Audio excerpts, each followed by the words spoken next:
a Roberto Aspiazu, director de la Cámara de Energía. Vamos a tratar el tema sobre la compra de energía a Colombia, también la instalación de generadores termoeléctricos y las perspectivas de soluciones sobre la crisis energética en el Ecuador. Qué gusto recibirlo. Gracias por su tiempo, Roberto. Sabemos de que tiene una alta demanda de entrevistas. Gracias por esta preferencia con Saracay Televisión. Lo escuchamos en Santo Domingo y en la región del Trópico Húmedo. Buenos días. Marianela, un gusto estar con usted y la felicito por este espacio que se ve muy dinámico. Le estaba escuchando con atención en la entrevista previa y veo que hacen una labor comunitaria muy importante. La felicito nuevamente. Muchísimas gracias. Y ahora volvamos a esta realidad que esta semana se nos acentúa muchísimo más. 12 horas es un tema que nos limita y Santo Domingo es un tema altamente comercial. ¿Qué alternativas ve usted? Este tema de compra a Colombia hasta en un momento determinado se vuelve hasta temas políticos, lastimosamente. Mire, yo quiero ser un tanto objetivo en cuanto a esto se refiere. Considero que hay mucha especulación por este factor político, de las ideologías opuestas de los presidentes Noboa y Petro, pero creo que hay ahí una carga excesiva de conjetura. Si los colombianos tienen un excedente y nos pueden vender, lo van a hacer.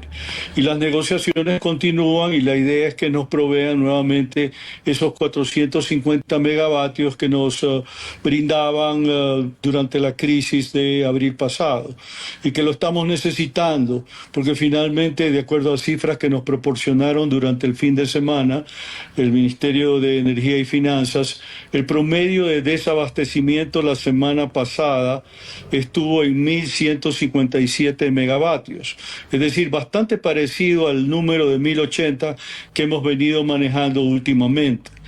En paralelo, también se está considerando contratar unidades tanto de tierra como barcazas. Hay un nuevo paquete, un segundo paquete en lo que tiene que ver con este tipo de adquisiciones o alquiler que apunta a 370 megavatios en cuanto a plantas de tierra y 300 megavatios que podrían ser barcazas.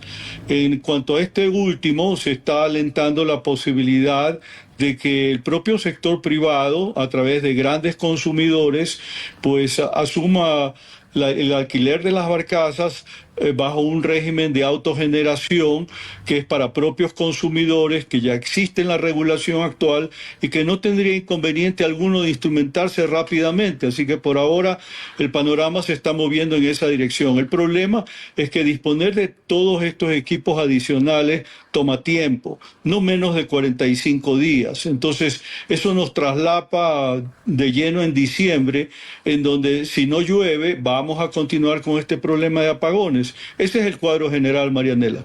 Ok, en todo caso, aquí necesitamos estar activos y tomar acción inmediatamente porque los resultados pues no se dan de manera inmediata. Y tengo una inquietud, ¿qué pasa, por ejemplo, con el empresariado de Santo Domingo? Si bien es cierto, no es una de las grandes ciudades, pero es un tema en desarrollo. ¿Cómo se pueden organizar los empresarios locales para beneficiarse precisamente de lo que usted nos manifiesta en toda esta situación en tema de las termoeléctricas en tierra, por ejemplo? Pensando que las barcazas es un poco más complicado. ¿Pueden sumarse para también ser parte de esta solución? Mire, en realidad la industria está contactando permanentemente con el Ministerio de Energía y Minas para tratar de evitar que los cortes se prolonguen en determinadas localidades del país hasta por 24 horas al día, en donde hay facilidades industriales. Hubo ese reclamo en la reunión del Comité de Emergencia que mantuvimos el sábado pasado, en donde se expuso el caso particular de Durán, no precisamente de Santo Domingo, pero se habló ahí de que había llegado un aviso en el sentido de que se iba a aplicar cortes durante los 5 días laborables, 24 horas al día.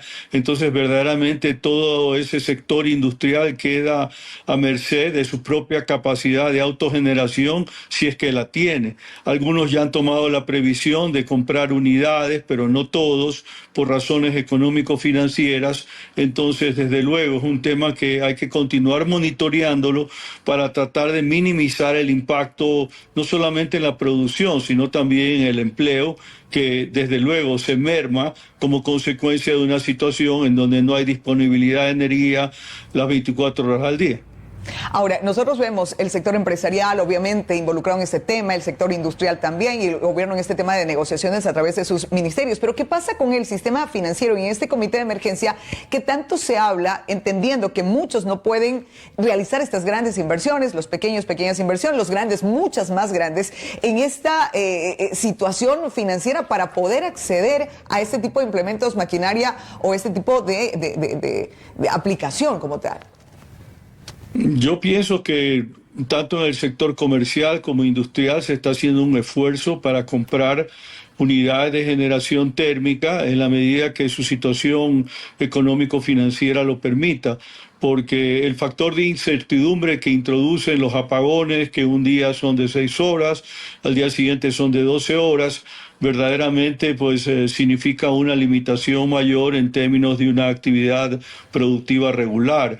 Entonces yo creo que ha habido de modo propio una suerte de acomodo ante la situación presentada, lo cual no quiere decir que todos tengan resuelto el problema. Algunos, yo pensaría que la mayoría más o menos han logrado acomodarse a la situación sin tan graves consecuencias, con mucho malestar desde luego y eventualmente con pérdidas en lo que tiene que ver con compraventa, pero finalmente el país entero ha tenido que acomodarse a este estado de cosas y vamos a tener que continuar haciéndolo hasta que llueva, es decir, hasta que llueva o que dispongamos de 1.000 megavatios de unidades térmicas, sea comprada o alquilada, que finalmente permitan superar el déficit promedio que en este momento se registra.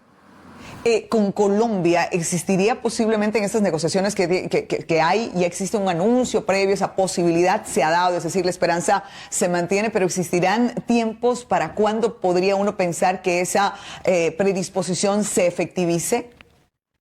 No hay tiempos hasta donde sé. Me imagino que usted vio en redes sociales que se hizo el anuncio que el ministro de Gobierno, Félix Wong, ha dejado su cargo para viajar inmediatamente a Bogotá a fin de encabezar las negociaciones con el gobierno de Colombia y eventualmente también con actores privados para garantizar el suministro de estos 450 megavatios, que es la capacidad que soporta la línea de alta transmisión que conecta a ambos países, tanto de ida como de vuelta. Energía que en este momento, desde luego, estamos necesitando con urgencia. Lo que pasa es que, usted lo sabe, en Colombia también tienen el problema de estiaje y los niveles de recuperación de embalse son bien a medias y desde luego ellos van a privilegiar la atención de su emergencia antes que la nuestra, sin que eso quiera decir que si tienen capacidad de vender de energía, ellos van a hacerlo, porque finalmente es un buen negocio.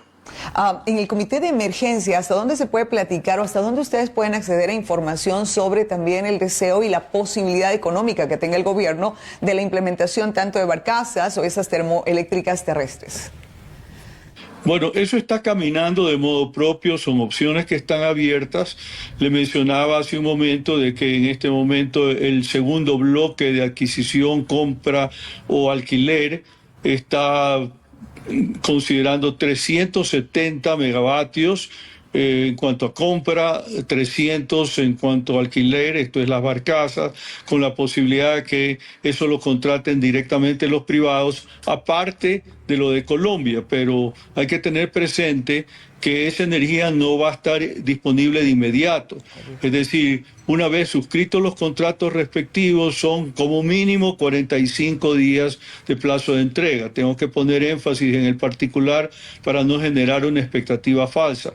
De otra parte, recordar que ya hubo un primer paquete de adjudicaciones en agosto pasado, con entregas que debían iniciar en noviembre, pero ya por lo menos uno de los contratos con una firma norteamericana llamada Progen está con problemas porque suponía que iniciaba con una operación de 50 megavatios el día 5 de noviembre y esto no ha sido factible, se han alegado contratiempos producto de los huracanes que afectaron a la Florida recientemente, pero por otra parte conocemos que los 100 megavatios que tendrían que entregar a fin de mes, esto es el 30 de noviembre, también está con una dificultad de puesta en funcionamiento, y toda la obra civil que se requiere en cuanto a la instalación propiamente dicha lleva atraso, y esto significa que por lo pronto ese contrato de 150 megas sobre un total del primer paquete de 341 megas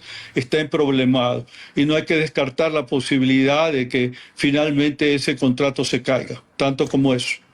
Ok, teniendo usted información de primera mano con esa última reunión, este último fin de semana, la decisión que se toma en base al aumento de las horas de restricción para esta próxima semana y que se dio cambios desde ayer, obedece a que las lluvias bajaron, las turbinas se dañaron, hay mucha especulación y nos hace falta información para que los ciudadanos vayamos entendiendo qué es lo que está pasando en el día a día. Mire, voy a tratar de resumirlo de la forma más sencilla posible. Para un funcionamiento normal del complejo Paute, usted no necesita un flujo de 141 metros cúbicos por segundo dentro de esa cuenca. Y la semana pasada hubo días en donde apenas tuvo 1 metro cúbico. Y en lo que tiene que ver con Coca-Cola o Sinclair, que son las dos principales centrales hidroeléctricas, usted requiere 280 metros cúbicos por segundo para alcanzar máximo de potencia, y apenas estuvo en 80 metros cúbicos, es decir, menos de la tercera parte. Pero adicionalmente hubo otras dos hidroeléctricas en situación de mantenimiento programado. Hay que tener presente de que finalmente son máquinas que requieren de mantenimiento y eventualmente paro.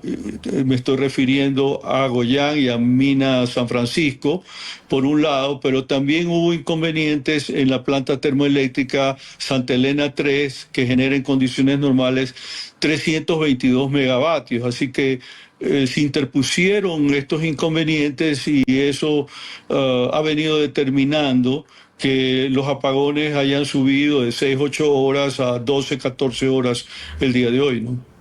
En todo caso, esta situación entendemos que se mantendrá y hay que estar alertas como el sector empresarial e industrial. Ingeniero, muchísimas gracias por su tiempo y su predisposición con este medio de comunicación.